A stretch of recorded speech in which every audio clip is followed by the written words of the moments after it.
This is Land of Havilah, Psalm 14. It's 7 verses. Verse 1. For the chief musician, by David, the fool has said in his heart, there is no God. They're corrupt. They've done abominable deeds. There's no one who does good. Yahweh looked down from heaven on the children of men to see if there were any who understood, who sought after God. They've all gone aside. They've together become corrupt. There's no one who does good, no, not one. Have all the workers of iniquity no knowledge, who eat up my people as they eat bread, and don't call on Yahweh? They were in great fear, for God is in the generation of the righteous. You frustrate the plan of the poor, because Yahweh is his refuge. Oh, that the salvation of Israel would come out of Zion, when Yahweh restores the fortunes of his people. Then Jacob shall rejoice, and Israel shall be glad. Comment. In verse 1, everything we see around us points to the existence of God, which is why it takes a fool to deny what he sees and say there is no God. That statement's immediately followed by they're corrupt, they've done abominable deeds. So why does it follow that an atheist is corrupt and has done abominable deeds? Since all reason points to God, the only reason to blind ourselves to him is so that we can continue sinning.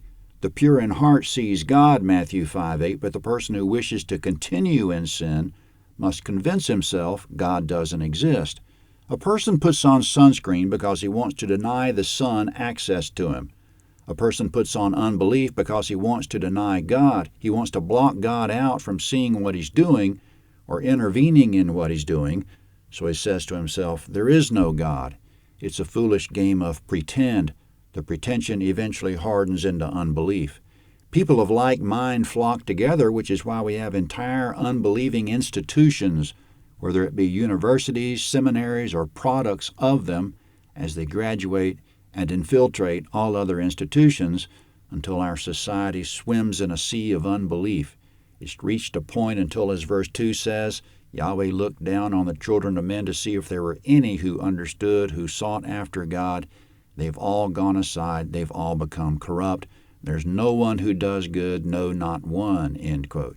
So it's not an us and them proposition. It's an indictment of all of us that all have sinned and fall short of the glory of God, Romans 3:23. We've all fallen prey to it at some point. Then the last verse, oh, that salvation would come out of Zion, end quote. It has. It's a person. The name of Jesus means salvation in Hebrew. He came out of Zion, meaning out of heaven.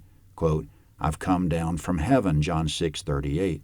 Also in the last verse, he restores our fortunes.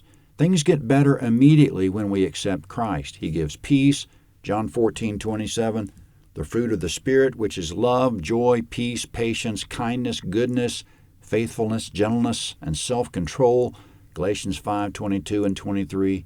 He gives support in all things, Isaiah 41:10, and gives us an eternal inheritance, Hebrews 9:15. So that's all a great restoration of our fortunes after we've denied him. Psalm 15 is next.